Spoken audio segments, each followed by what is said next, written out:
¿Cuántos pueden darle un aplauso al que resucitó y vive por los siglos? Él es Jesús, el Rey de Reyes y Señor de Señores. A Él damos la gloria, la honra y todo el honor. A Jesús, el Hijo de Dios, el Verbo encarnado. A Él es la gloria. Bien, vamos a compartir la palabra. Vamos a participar de la cena del Señor, pero antes quiero compartir con ustedes esto que Dios ha puesto en mi corazón. Le invito pues a que abra su Biblia en Juan capítulo 11, versículo 25. El título, si usted le gusta anotar ahí los títulos de los mensajes y hacer sus propias notas, ahí lo puede usted ver en la pantalla. La resurrección no es religión.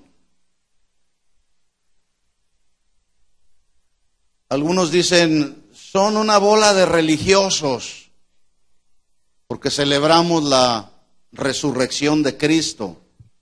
¿Por qué no celebrar la resurrección de Cristo?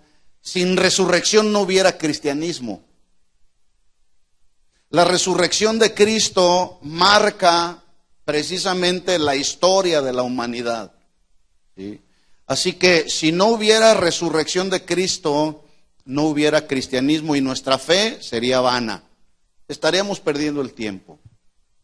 Así que la resurrección no es una religión, es una realidad para los nacidos de nuevo. ¿Cuántos han nacido de nuevo?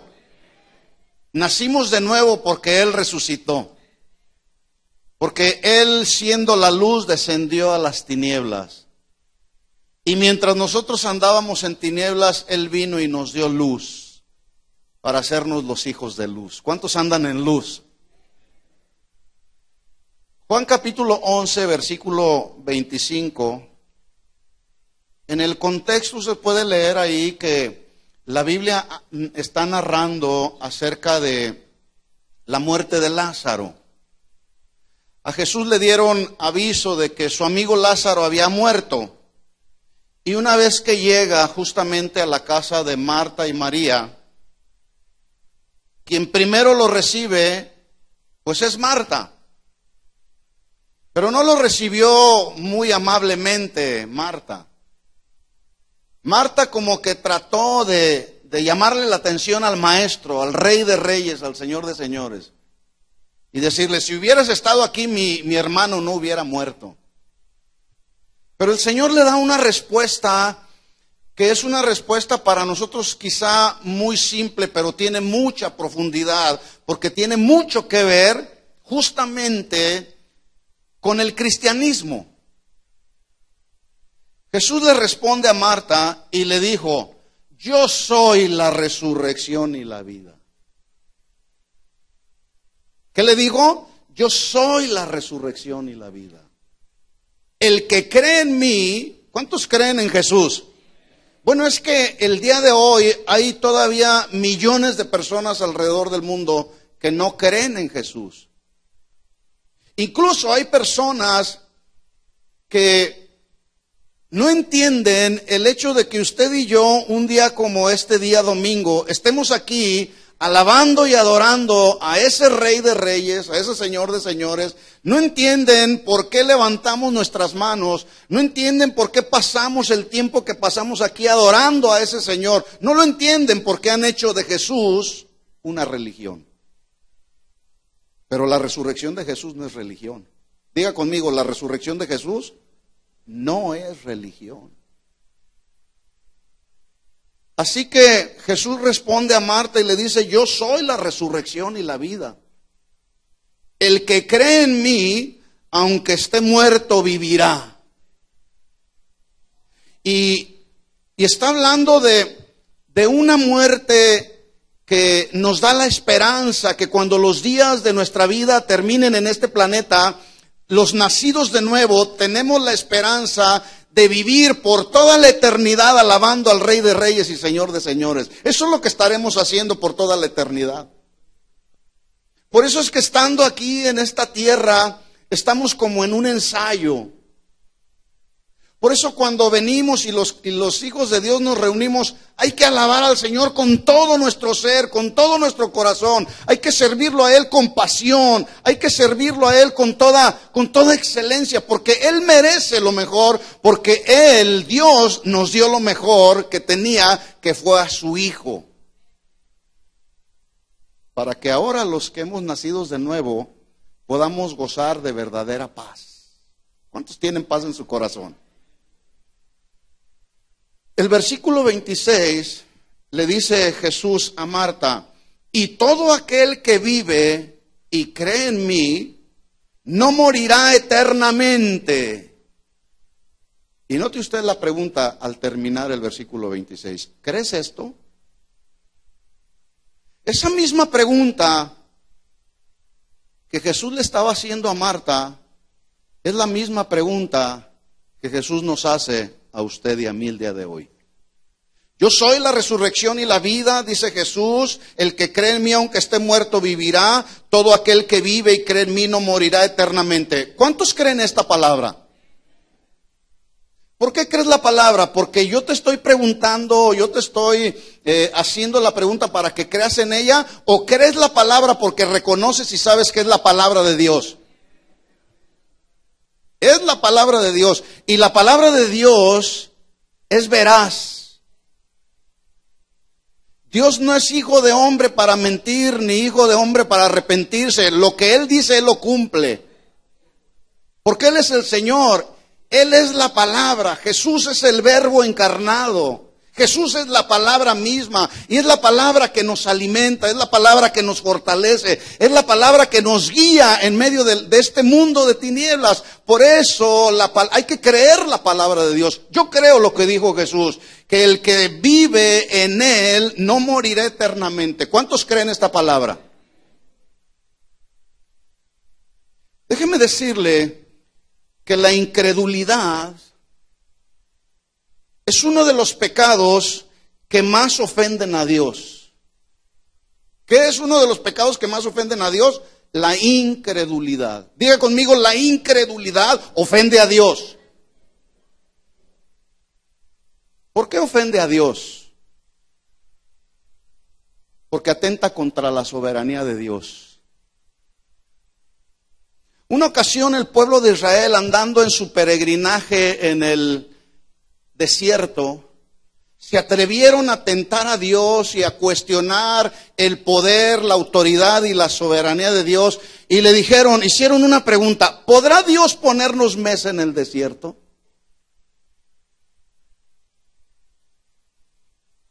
Y eso le ofendió a Dios, porque no hay una ofensa más tremenda, o no hay algo que más ofenda a Dios que la incredulidad y el tentarlo a Él, el atentar contra tu soberanía.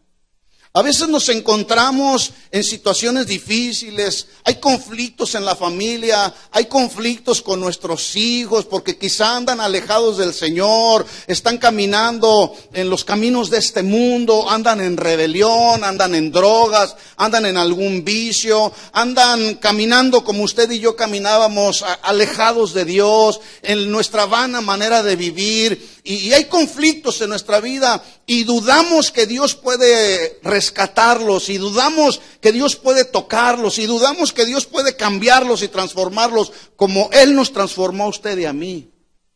Fue un milagro lo que Dios hizo, el habernos transformado, ¿sí o no? Yo les he dicho en otras ocasiones, y lo vuelvo a repetir, y lo digo para la gloria y para la honra del Señor y para testimonio de la gloria de Dios.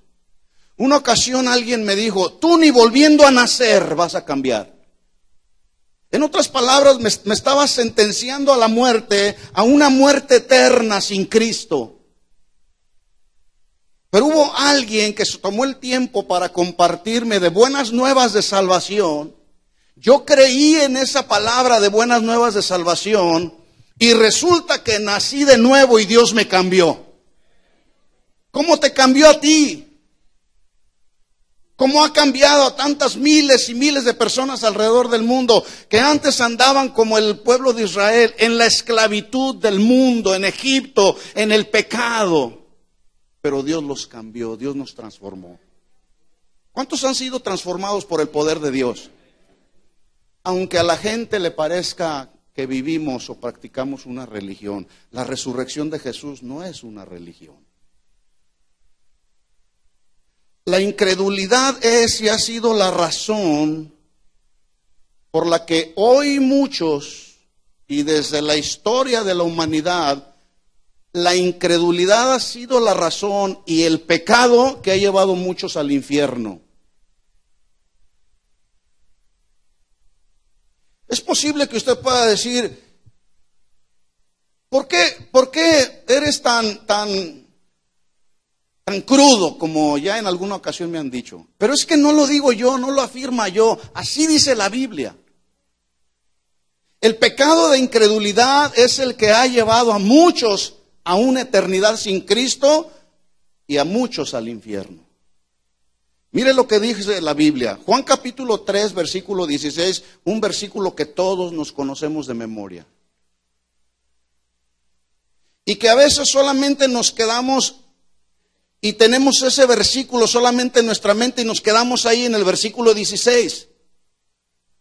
Porque de tal manera amó Dios al mundo, que ha dado a su Hijo unigénito para que todo aquel que en Él cree, hay que creer en Jesús, porque la incredulidad ofende a Dios, y es uno de los pecados que más ofenden a Dios, y la incredulidad ha llevado a muchos al infierno.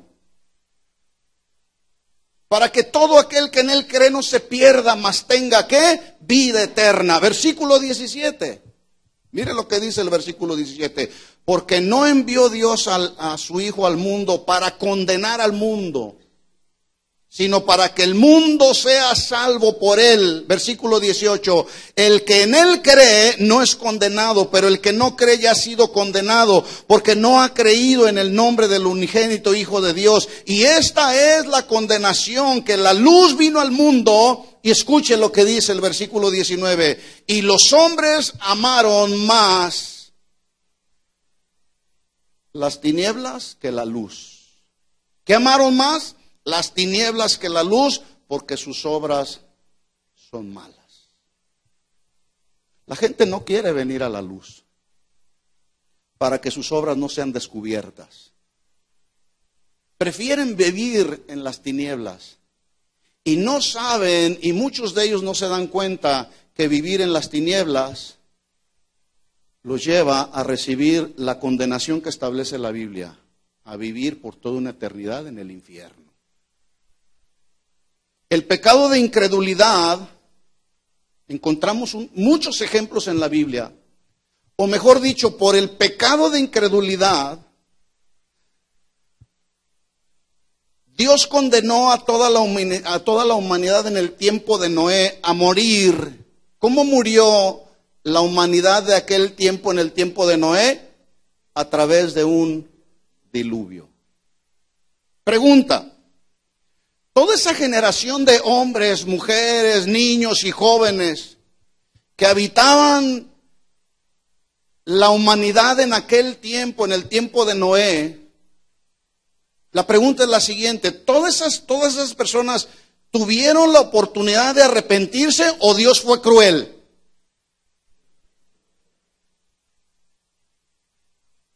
Porque cuando alguien lee la Biblia y se da cuenta que toda aquella generación de personas, niños, jóvenes, adultos, animales, toda la creación de aquel tiempo murió.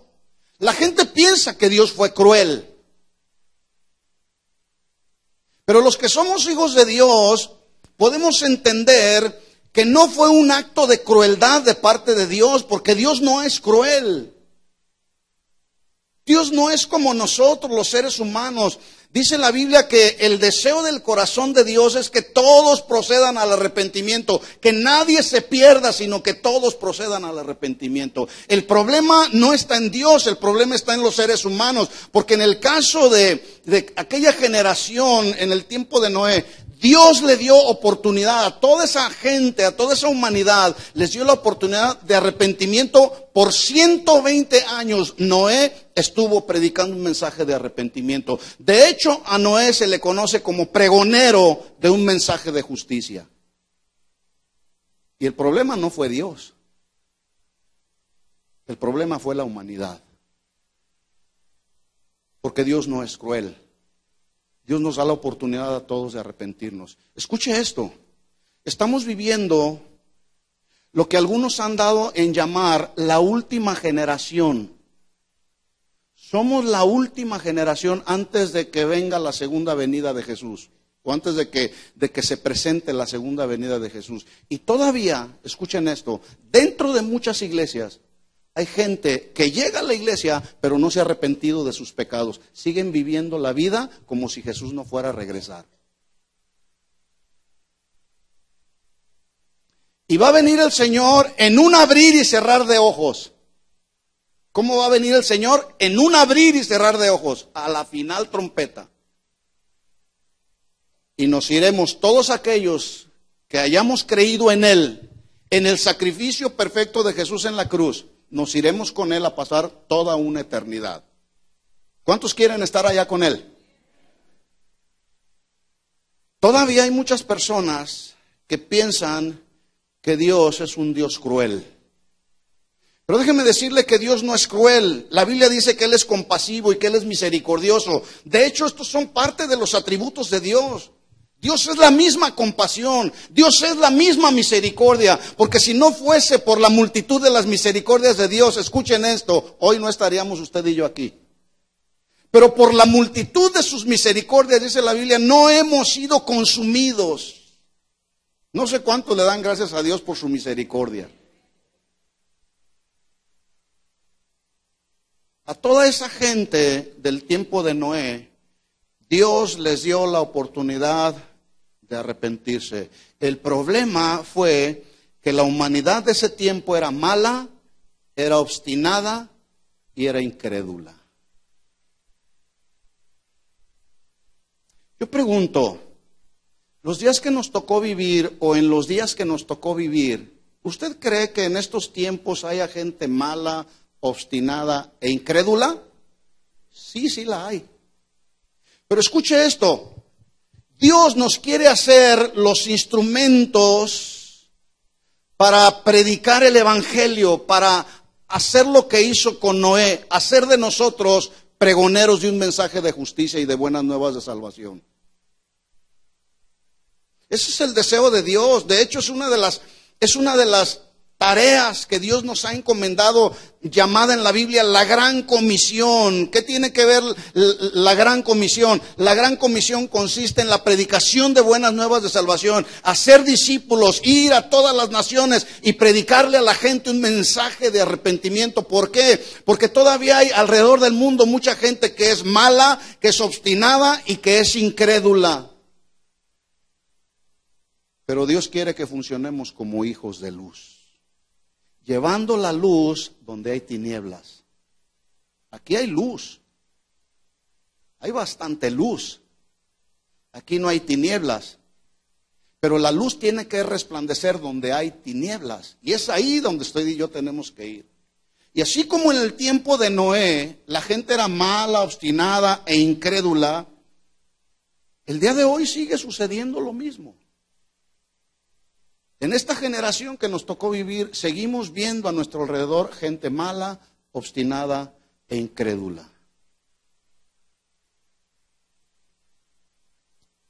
Yo no sé cuántos saben, pero el 14 de abril de 1912, 2.200 pasajeros que iban en uno de los mayores transatlánticos que se ha convertido en una obra extraordinaria, uno de los transatlánticos construidos con tal majestuosidad, con tal lujo, llamado el Titanic. Estas 2.200 personas tuvieron la oportunidad de salvarse cuando un barco que iba junto a ellos les advirtió del gran peligro que les esperaba. Pero escuche esto, la tripulación, el capitán, los que comandaban ese gran barco llamado el Titanic, no hicieron caso de la llamada de advertencia. Y ese año, 1912,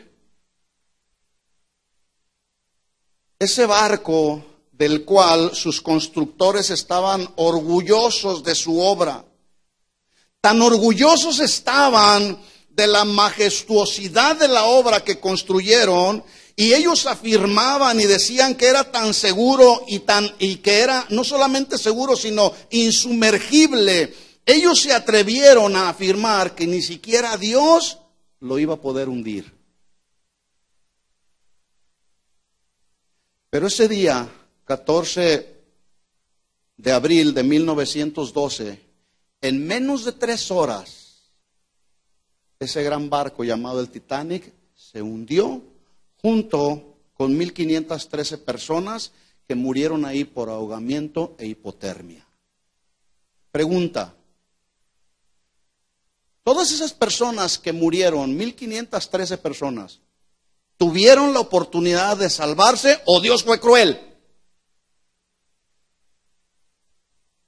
Ellos tuvieron la oportunidad de salvarse si tan solo hubieran escuchado la llamada de advertencia acerca del peligro que tenían frente a ellos. Escuchen esto, mis hermanos. Por años ya, los grandes profetas, los verdaderos profetas de Dios, los mensajeros de un mensaje verdadero del Señor, han estado anunciando, han estado haciendo tocar la trompeta. El fin de los tiempos se acerca y todavía mucha gente no escucha el sonar de la trompeta, el sonido de advertencia, y siguen viviendo su vida como si nunca fueran a morir. Y estoy hablando de personas que incluso están dentro de una iglesia,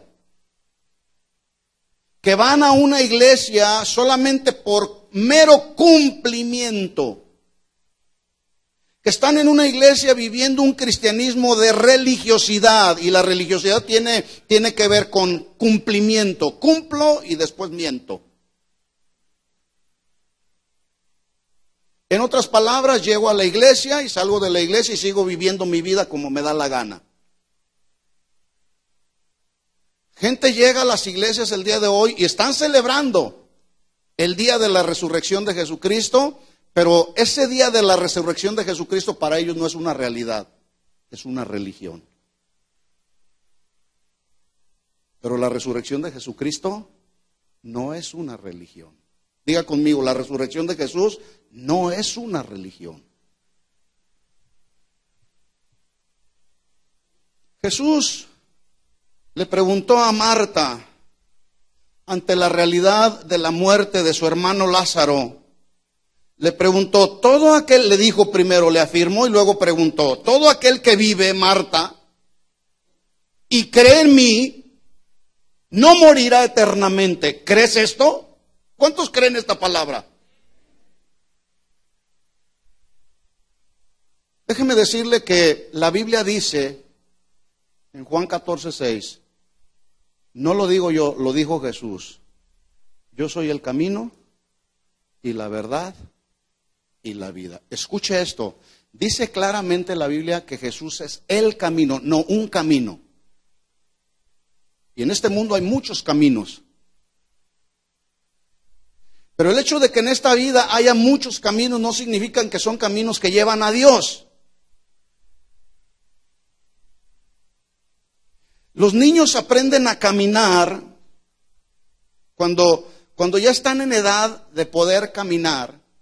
Y papá o mamá los enseñan a dar sus primeros pasos, y de repente, después de un tiempo de enseñarlos a caminar, el niño empieza a caminar solo y empieza a tomar un camino. Pero déjeme decirle una cosa, que el hecho de que un niño empiece a caminar y camine hacia un sentido, no significa que el sentido que está tomando ese niño es el camino más seguro que lo llevará a la presencia de Dios. Jesús es el único camino. Y además Él es la verdad. Y dice además ahí que Él es la vida. Porque Jesús dijo, las palabras que yo les he hablado son espíritu, y escuche, dijo, y son vida. Porque la palabra trae vida. Porque la palabra tiene ese poder para cambiarnos, para transformarnos, para dar vida donde hay tinieblas. Estábamos sin esperanza, pero vino la buena nueva de salvación para nuestra vida y hay vida. ¿Cuántos están vivos? Y estamos vivos no por nuestras buenas obras. Estamos vivos por gracia y por fe. Y es por gracia y es por fe para que nadie se gloríe, dijo el apóstol Pablo. Porque la salvación viene por gracia y viene por fe, no viene por nuestras buenas obras. Porque nadie hay bueno en este planeta, todos somos malos, todos somos perversos. Nuestro corazón, dice el profeta Jeremías en el capítulo 17, el corazón es malo y es perverso. ¿Quién lo conocerá? Solamente Dios lo conoce. El corazón en sí mismo trae consigo perversidad. Pero cuando el corazón está sometido a la voluntad de Dios, todo cambia. Por eso hay que cambiar y hay que hacer la voluntad del Señor. ¿Cómo no celebrar la resurrección de nuestro gran Rey de Reyes y Señor de Señores? ¿Cómo no celebrarla? ¿Alguien puede ser capaz de no celebrar este gran suceso que no solamente cambió la historia de la humanidad, sino como testimonio de cambio de una manera más personal? Cada uno de nosotros podemos decirlo con toda convicción y con toda seguridad. Por la resurrección de Jesús, mi vida cambió, mi vida estaba cautiva bajo el yugo de la religión y de los pecados. Así estaba nuestra vida. Estábamos en este mundo bajo el yugo del pecado, pero así como Dios sacó con mano fuerte y poderosa al pueblo de Israel de una manera milagrosa y extraordinaria, escuchen esto, Dios así mismo nos sacó del mundo de la esclavitud, del yugo del pecado en el que andábamos en el mundo, nos trasladó de las tinieblas a su luz admirable. No sé cuántos le pueden dar un aplauso de alabanza a nuestro Rey. Aleluya. No solamente cambió la historia de la humanidad, cambió nuestra vida, que era una vida vana en la que nos encontrábamos. Nuestra vida iba en una caída sin freno hacia una eternidad, ya lo dije, hacia el infierno. Así iba nuestra vida. ¿Cómo no celebrarlo si nos trasladó de las tinieblas a su luz admirable? ¿Cómo no celebrarlo si nos sacó con mano fuerte y poderosa de la esclavitud en la que vivíamos? Por lo tanto, mis hermanos, que esto nos quede muy claro en nuestro corazón, grabado así como en las tablas de nuestro corazón. La resurrección de Jesucristo no es una religión, es una realidad. Tiene que ser una realidad en nuestra vida. Si no es una realidad en tu vida la resurrección de Jesucristo, entonces déjame decirte, te tengo malas noticias, estás viviendo en religiosidad. Y la religiosidad, la vida cristiana religiosa, no va a cambiar a nadie.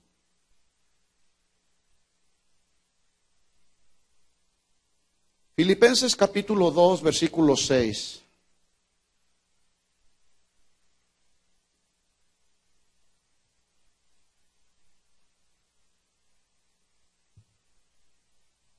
Mire qué versículos tan tremendos, ¿eh? A veces leemos la Biblia y la leemos nada más sin meditar en el contenido de lo que es la palabra de Dios. Pero yo quiero invitarle que cuando usted se exponga a la lectura de la palabra de Dios, lea meditando en ella.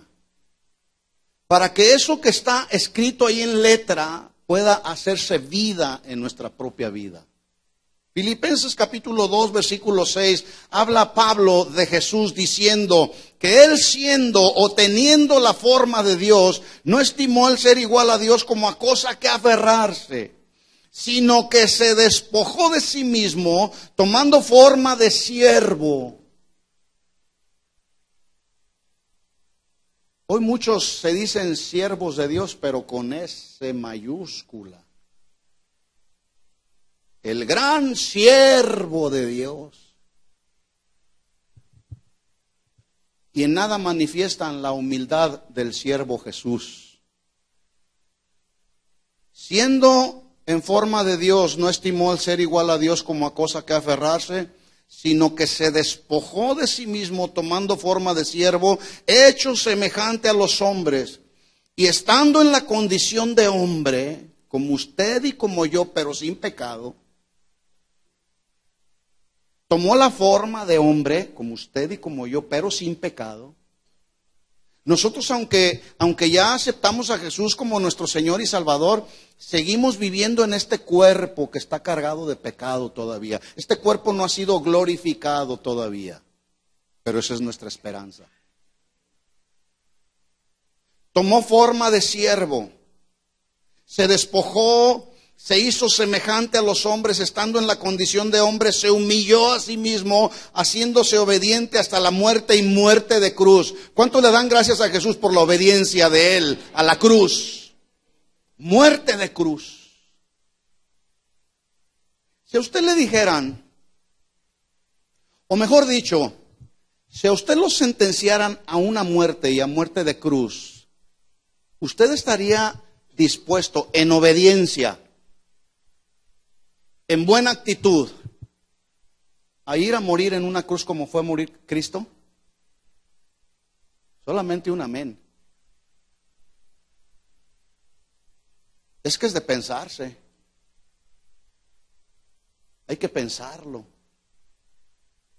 Pablo dijo, ya no vivo yo, Cristo vive en mí. Pero también dijo, con Cristo estoy juntamente crucificado.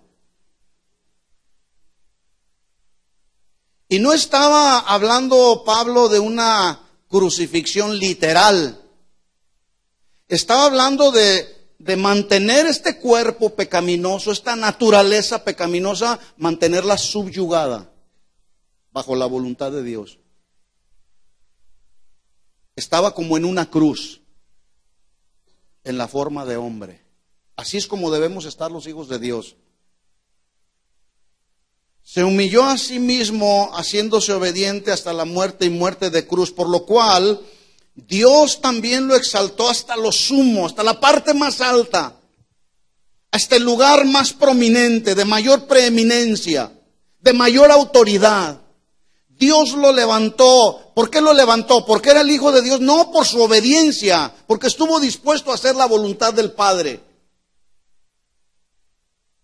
Dios le dio, dice que lo levantó hasta lo sumo y le dio un nombre que es sobre todo nombre, para que en el nombre de Jesús se doble toda rodilla de los que están en el cielo, en la tierra, debajo de la tierra, y escuche lo que dice, y toda lengua.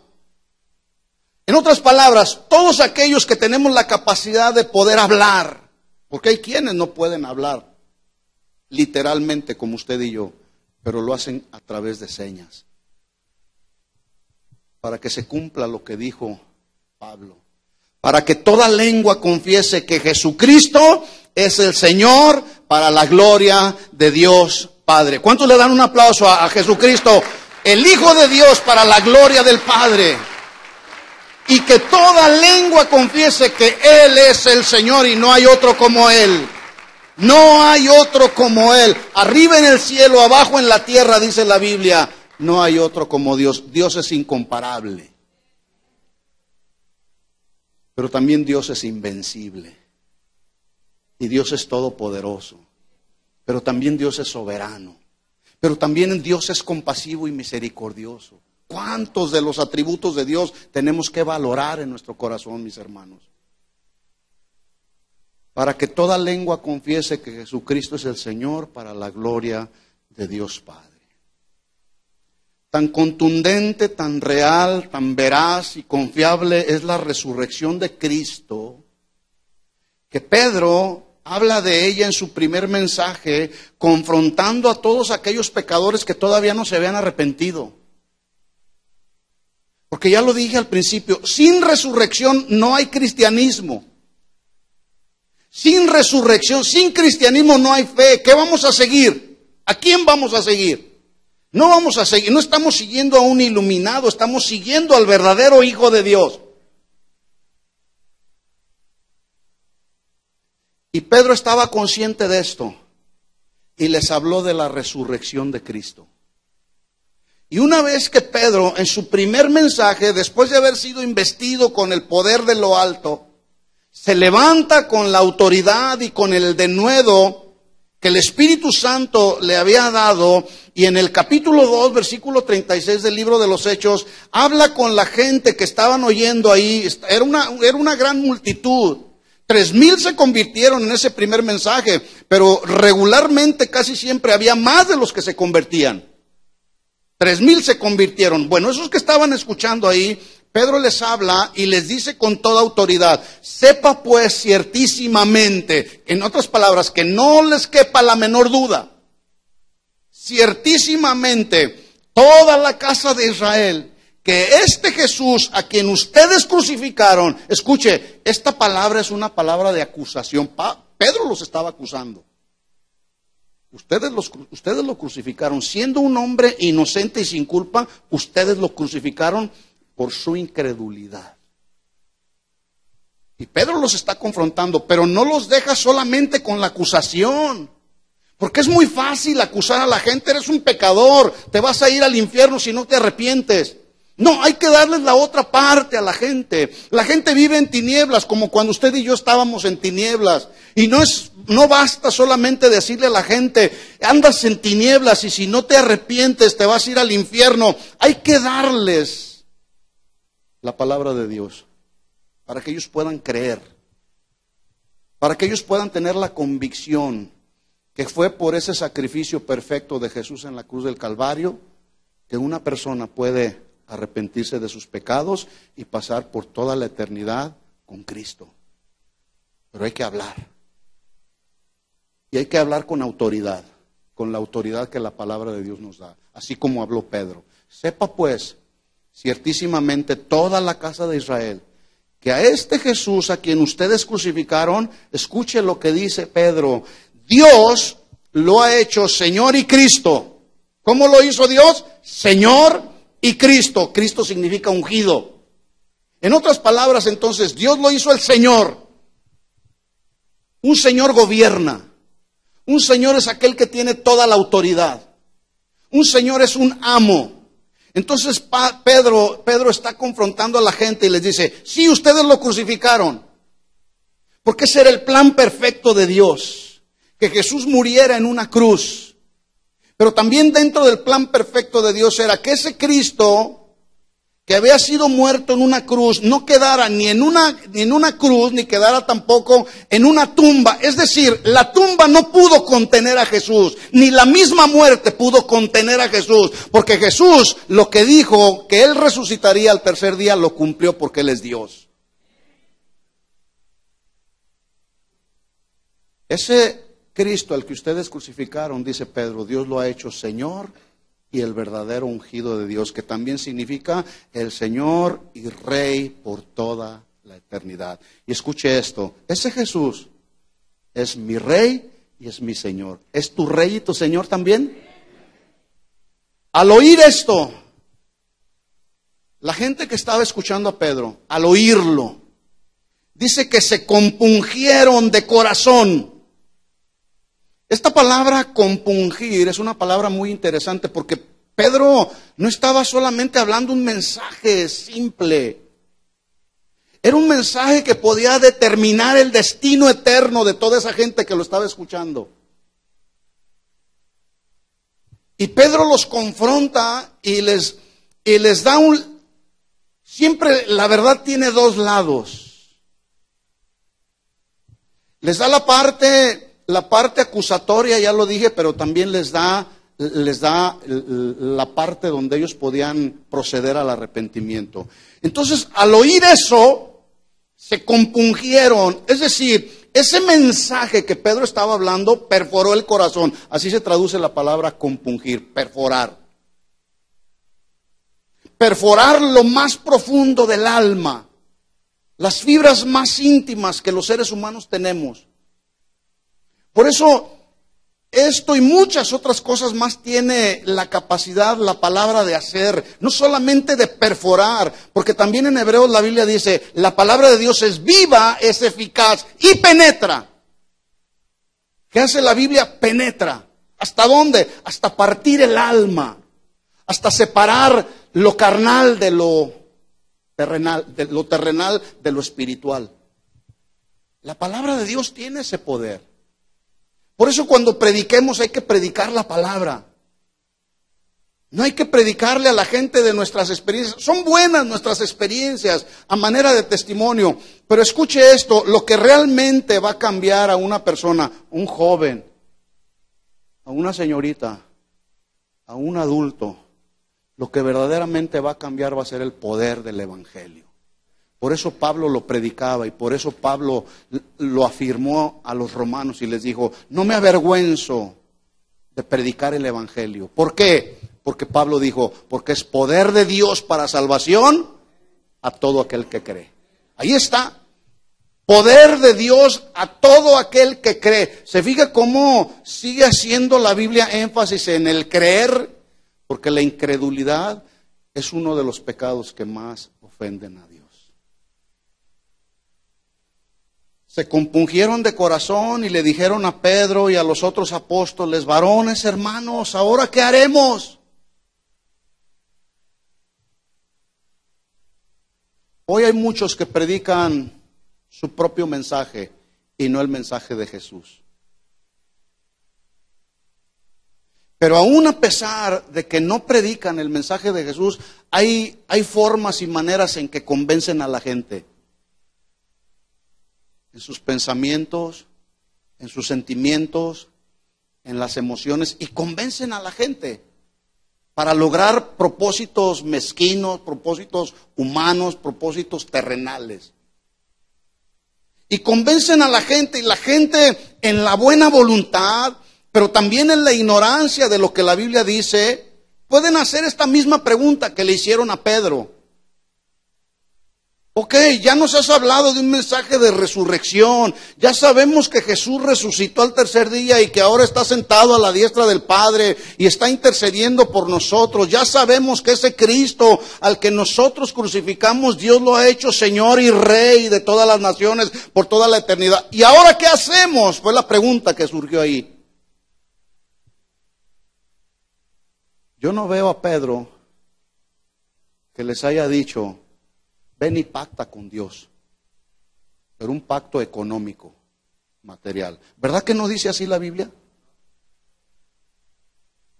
Ven y trae tu ofrenda económica al altar. Yo no veo que Pedro le dijo eso. Y hoy hay quienes están vendiendo hasta la salvación. No solamente los milagros, están vendiendo hasta la salvación. ¿Quieres ser salvo? Ven y trae tu ofrenda. Y si se la traes al siervo de Dios con ese mayúscula, mucho mejor. Mentira, hermanos. Ese no es el verdadero mensaje que trae salvación y liberación de los pecados al pecador, valga la redundancia. Mire lo que Pedro les dijo. Arrepiéntanse. La palabra arrepentirse significa cambiar de rumbo, cambiar de sentido. Si nuestra vida llevaba el sentido opuesto hacia Dios, entonces la palabra que dice ahí arrepentimiento es cambia el rumbo que lleva tu vida. Que ya no vaya tu vida hacia una eternidad sin Cristo, que ahora vaya tu vida hacia Dios, en pos de Dios, hacia la salvación por toda la eternidad. Cambio de vida, pero también se traduce cambio de mentalidad. Renovación de la mente. La palabra arrepentimiento también habla de una metamorfosis, de un cambio radical en el ser interior que se manifiesta en el exterior. Arrepentimiento. Pregunta, ¿ya te arrepentiste de tus pecados y tu vida va en pos de Dios a pasar una eternidad con Dios? ¿O todavía sigues viviendo bajo el yugo del pecado? Hoy puede ser el día en el que tú puedes hacer una decisión, arrepentirte de tus pecados y cambiar el sentido que lleva tu vida. De una vida de perdición a una vida con Cristo. Hay dos caminos solamente. Hay dos puertas, dice la Biblia. Hay una puerta que es muy angosta y pocos son los que están entrando por esa puerta y caminando por ese camino que está angosto. Pocos son, pero es el camino que está llevando a una eternidad con Cristo. Pero también dice la Biblia que hay otra puerta que está muy amplia. Y hay otro camino que es amplio y es espacioso también. Pero ¿sabe a dónde lleva ese camino? A la perdición. ¿Por cuál de esos dos caminos tú vas? ¿Por el camino angosto o por el camino amplio? Para el cristiano, verdaderamente nacido de nuevo, el camino cada vez se nos está haciendo más angosto, más reducido, pero nos va a llevar a la vida eterna. Yo quiero caminar por ese camino. Para los que no conocen a Dios y los que quieren seguir viviendo, deleitándose y satisfaciendo la naturaleza humana, la naturaleza carnal, para ellos el camino ancho y espacioso se les está haciendo cada vez más ancho y más espacioso. Pero los va a llevar a una eternidad sin Cristo. En otras palabras, los va a llevar al infierno. No lo digo yo, lo dice la Biblia. Pero hoy tienes la oportunidad de arrepentirte. Toda esa gente que estaba escuchando a Pedro, que se compungieron de corazón. Su alma fue sacudida. Dijeron, ¿qué haremos? Y Pedro les habló claramente, les dijo, arrepiéntanse de sus pecados. No sigan más bajo el yugo del pecado. Arrepiéntete de tus pecados. Bautícese cada uno en el nombre de Jesucristo para el perdón de los pecados y recibirán el don del Espíritu Santo. El Espíritu Santo con el cual los verdaderos hijos de Dios hemos sido sellados. Y un sello, cuando se estampa un sello, habla de propiedad. Y Dios en su gracia, en su misericordia y con toda su autoridad y con toda su soberanía, a todos los que somos de su propiedad, nos selló con el Espíritu Santo de la promesa. Yo soy sellado con el Espíritu Santo de la promesa porque soy un hijo de Dios, porque Él me salvó. Y como Él me salvó subiendo a una cruz, me selló con el sello de su Espíritu Santo. Por lo tanto, yo tengo que reconocer que soy propiedad de Él. Mi vida ya no me pertenece a mí mismo ni a ti mismo. Nuestra vida ahora le pertenece a Él porque Él nos selló con el Espíritu Santo. Escuchen esto, mis hermanos. Ese Jesús que tomó forma de hombre y siendo el Hijo de Dios, es el único que ha sido capaz de anunciar previamente su muerte. ¿Qué hizo Jesús? Anunció previamente que iba a morir.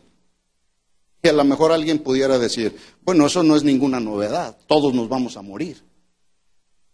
¿Cuántos saben que todos nos vamos a morir?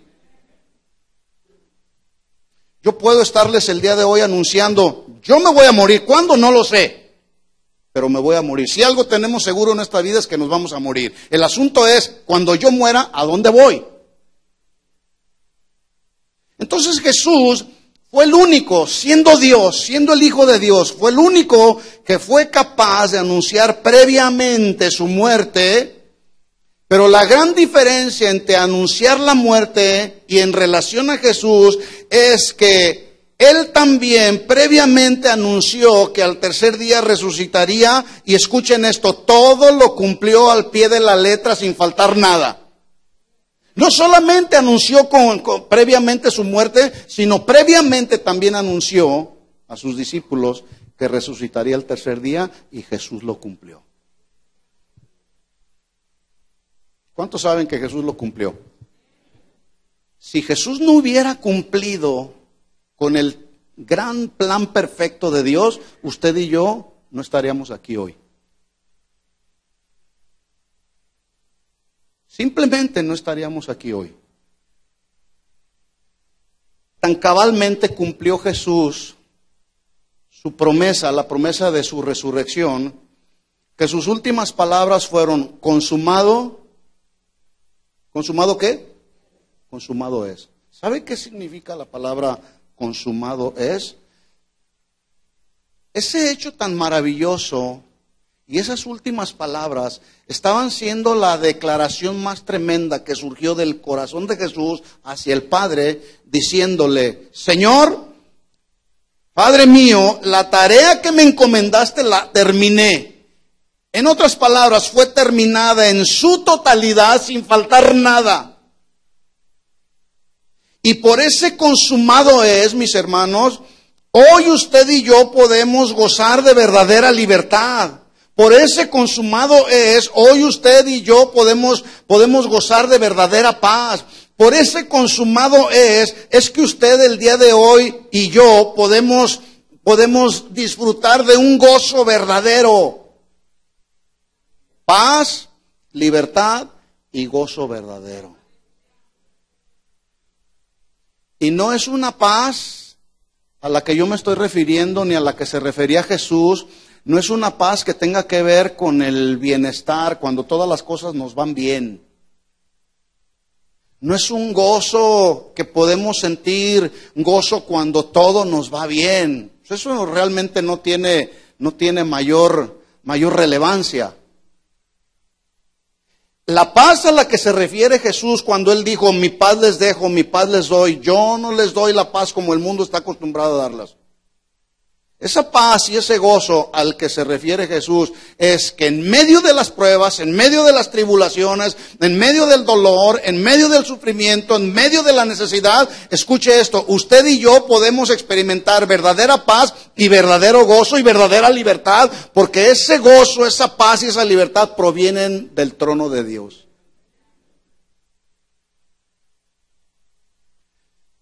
Yo no sé cuántos gozan de verdadera paz en medio de las pruebas, pero sí se puede. ¿Cuántos saben que sí se puede? Hay gente que me ha dicho a mí, y esto lo he dicho en otras ocasiones, pero lo vuelvo a repetir para recordarlo y recordarme a mí mismo. La gente me dice, yo creo que usted no tiene problemas. Es que usted se le ve tan tranquilo. Mire, estas canas que tengo no son en vano. El poco pelo que me queda no es en vano. La risa es lo que mata, Arnulfo.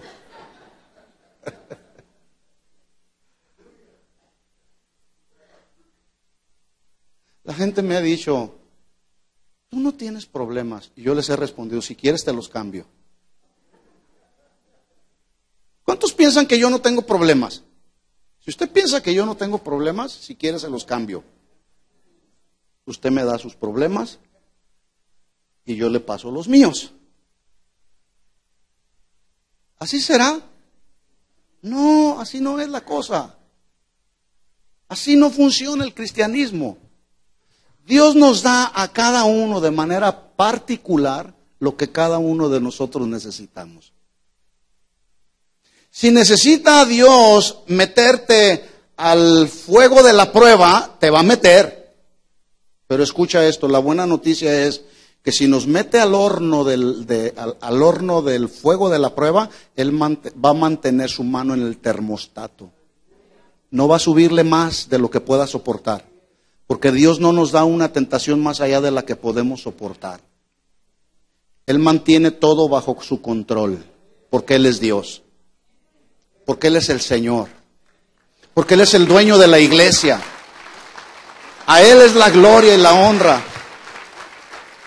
¿Cómo no celebrarlo? ¿Cómo no celebrar a ese Jesús que resucitó al tercer día? ¿Cómo no celebrarlo? ¿Cómo no proclamarlo y poder decir, Él vive y vive por toda la eternidad? Y no solamente vive por toda la eternidad, vive en mi corazón.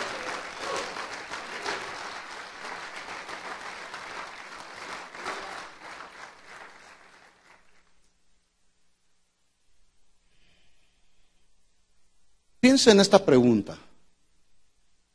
Si ya sabemos que la obra de nuestro Señor Jesucristo, la obra de redención de Jesús, la terminó en su totalidad. Piensa en la siguiente pregunta. ¿Qué hubiese pasado si Jesús no hubiera terminado esa obra? ¿Qué hubiese pasado? Dos cosas muy simples. Usted y yo seguiríamos bajo una religión. bajo el yugo del pecado. Seguiremos tristes, angustiados, desesperados, deprimidos inclusive algunos. ¿Qué te pasa? Estoy deprimido. Pues ponte en la presencia del Señor.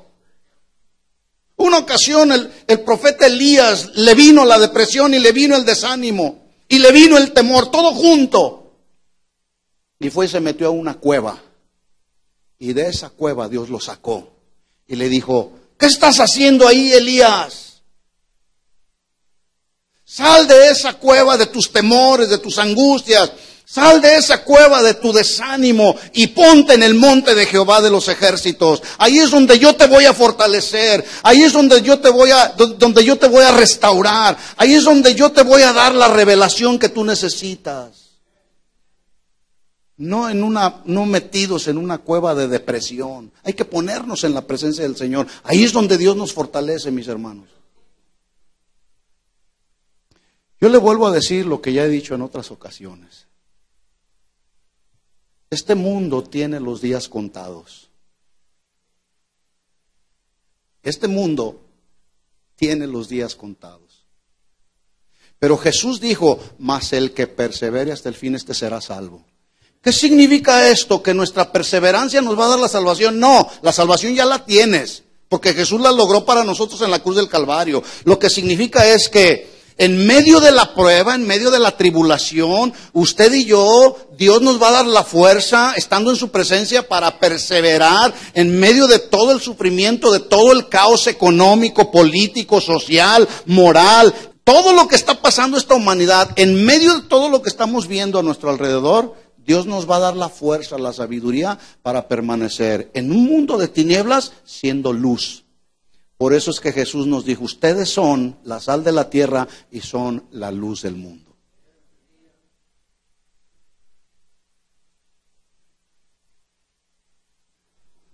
Si Jesús no hubiera resucitado, escuchen esto, mis hermanos, al terminar los días de nuestra vida en este mundo, el infierno nos estaría esperando con los brazos abiertos.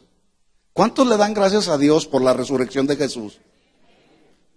Sin resurrección no hay cristianismo.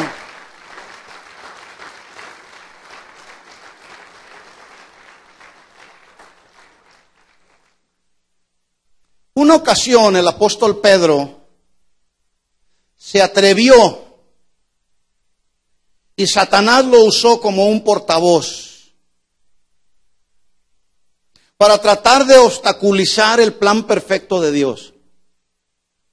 Cuando Jesús empieza a anunciar su muerte, le dice a sus discípulos que le era necesario ir a Jerusalén y padecer mucho, no simplemente padecer.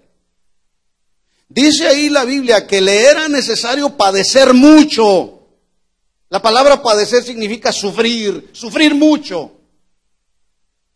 Algunos están sufriendo en medio de este mundo y quieren parar de sufrir. Por eso se van allá a tratar de parar de sufrir. Pero resulta que llegan a ese lugar y en lugar de parar de sufrir, siguen sufriendo más y más.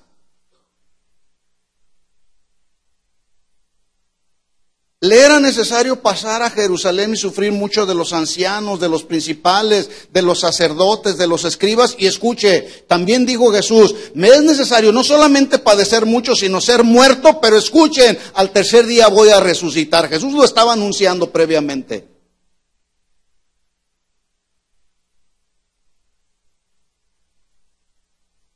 Y posiblemente, al leer las palabras de Jesús, alguien pudiera pensar, para mí que Jesús se estaba tratando de hacer la víctima,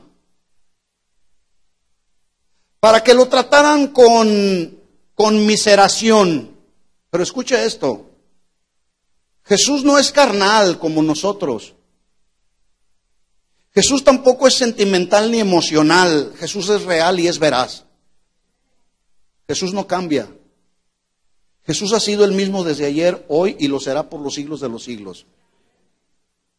Así que cuando Jesús dijo, me es necesario ir a Jerusalén y padecer mucho y ser muerto y resucitar al tercer día, Jesús lo estaba diciendo con toda la autoridad de saber que ese era el plan perfecto que el Padre le había asignado para que toda la humanidad, todos aquellos que creyeran en Él, pudiéramos recibir el beneficio de la salvación. Para eso tuvo que padecer mucho, para eso tuvo que morir, ser metido en una tumba maloliente, pero de ahí resucitó al tercer día. Qué glorioso mensaje, el mensaje de Jesús.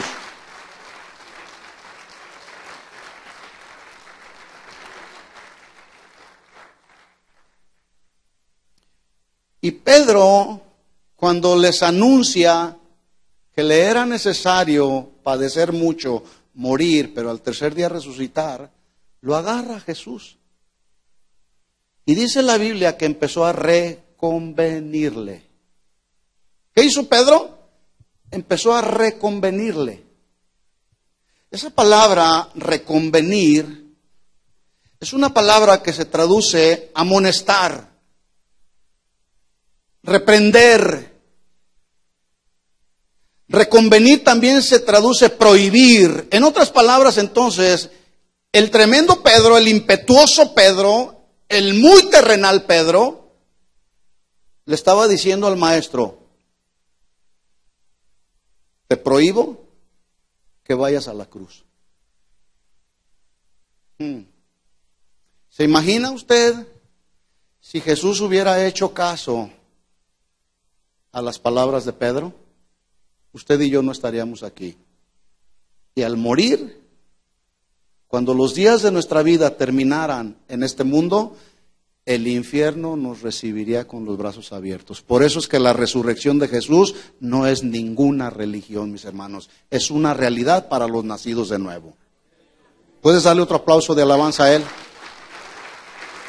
Gracias, Señor Jesús, porque resucitaste al tercer día y ahora vives por los siglos de los siglos. Y ese es el gran mensaje que ha cambiado a la humanidad. Gracias, Señor. Vamos a terminar recordando ese sacrificio de Jesús, ese sacrificio perfecto de Jesús en la cruz. ¿Cómo lo recordamos? A través de los elementos, el jugo de la uva y un trozo de pan. No podemos pasar por alto esta celebración. Todos los días debemos de celebrarlo porque Él es el Señor de nuestra vida. Pero hoy no podemos dejar pasar este gran acontecimiento, la resurrección de Jesús. Y una manera de hacerlo, los cristianos, es tomando el jugo de la uva, que representa la sangre del nuevo pacto, y un trozo de pan, ¿sí?, que representa que el cuerpo de Cristo fue partido y fue molido por nuestros pecados. ¿Quiere hacerlo? Póngase de pie un momento. Le voy a pedir que cierre sus ojos un momento.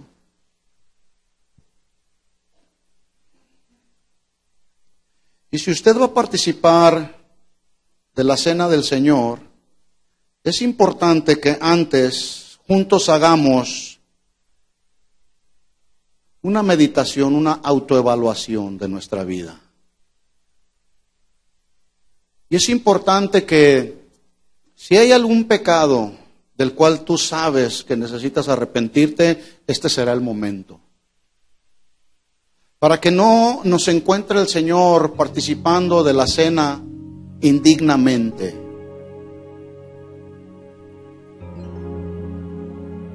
Señor, estamos aquí en tu presencia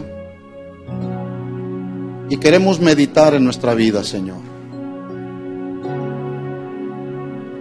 El propósito por el cual participaremos de tu cena, de la cena, la última cena, es recordar, hacer memoria en nuestro corazón, que mientras tú estabas siendo traicionado, tu cuerpo sería partido, tu sangre derramada en una cruz, para hacernos libres de la condenación eterna y ahora hacernos participantes de las riquezas de tu herencia. Señor, aquí estamos. Queremos participar de la copa, tu sangre, la sangre del nuevo pacto, que tú derramaste en la cruz por nuestros pecados. Si hubiese algún pecado en nuestro corazón que nos impida recordar este gran suceso, perdónanos, Señor, te pedimos perdón. Pídele perdón al Señor. Dile: Señor, me arrepiento.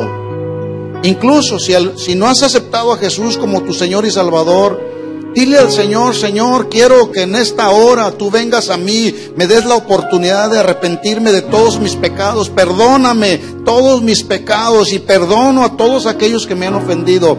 Pero quiero que vengas a mi vida y seas el Señor de mi vida. Quiero cambiar, quiero ser una persona diferente. Y tú nos das la oportunidad cada día de arrepentirnos, Señor, y de cambiar de vida.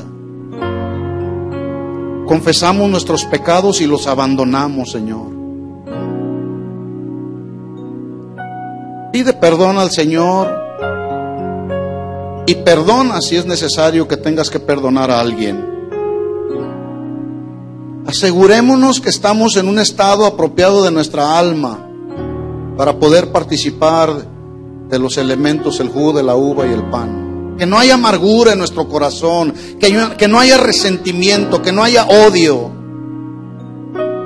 para que entonces esta participación de la cena del Señor simbólica pueda hacerse una realidad de nuestro ser interior. Límpianos, Señor, y purifícanos.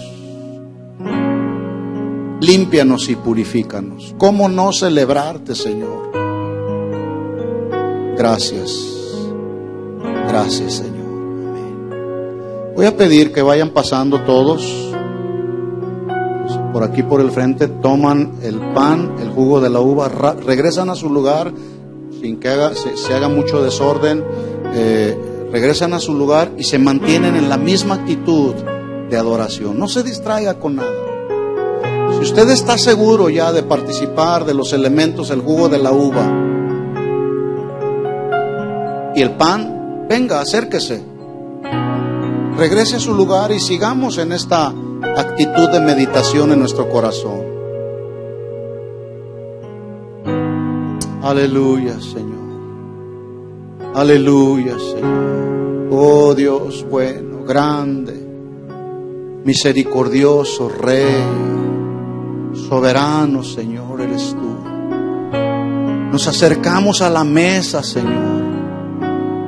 Nos acercamos a la mesa porque queremos participar, Señor. Queremos recordarte, Señor. Recordar ese sacrificio perfecto de Jesús en la cruz. Oh, la sangre, preciosa sangre que derramaste en esa cruz, Señor. Hay poder en tu sangre. Hay poder en la sangre, porque la vida del hombre en la sangre está. Gracias, Señor. Gracias. Regresa a tu lugar y mantente ahí.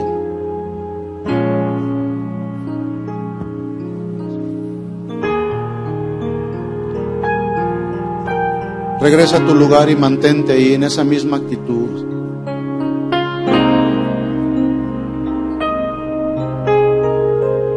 Gracias, Señor. Gracias, Señor.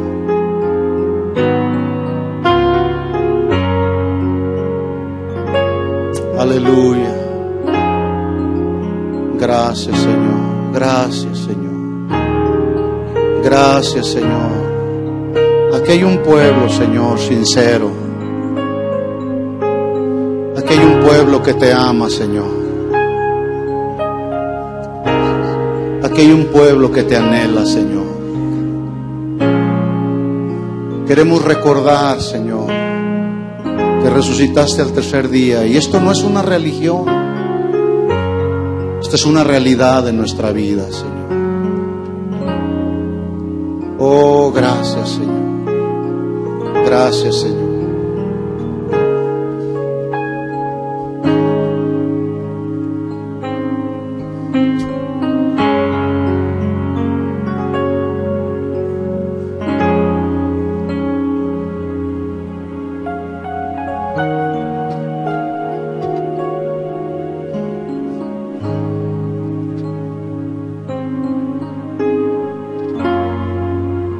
Vamos a esperar que todos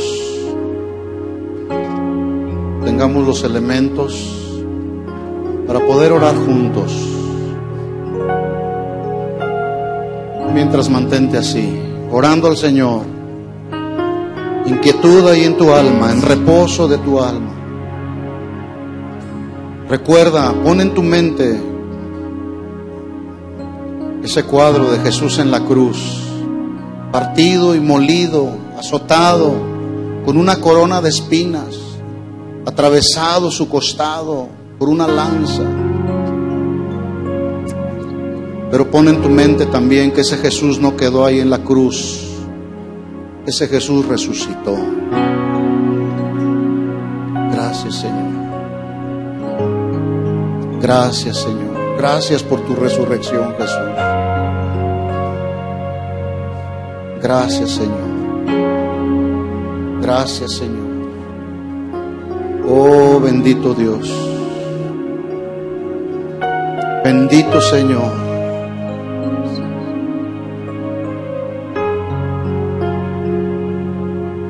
¿Estamos todos listos? Sí, con sus ojos cerrados, escuche esto. Pablo dijo, porque yo recibí del Señor lo que también les he enseñado. Que el Señor Jesús, la noche que fue entregado, mientras estaba siendo traicionado, dice que tomó el pan y habiendo dado gracias, lo partió y dijo, tomad y comed, esto es mi cuerpo que por vosotros es partido. Haced esto en memoria de mí. Comamos el pan.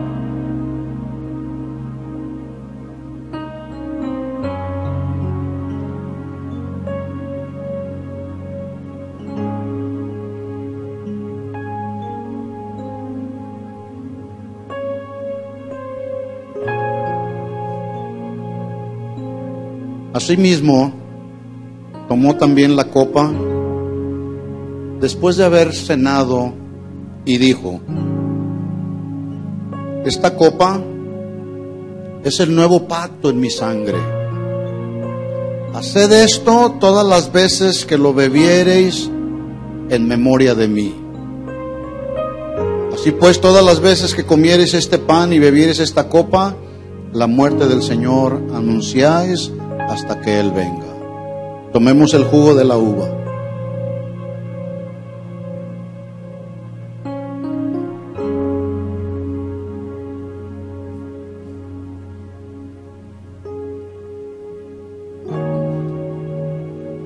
Gracias, Señor.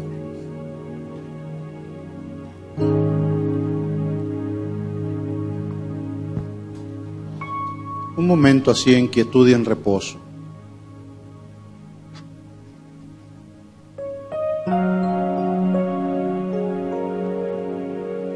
Sí, Señor.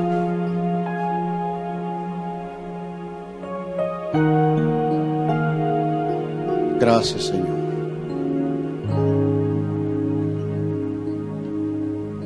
Gracias, Señor.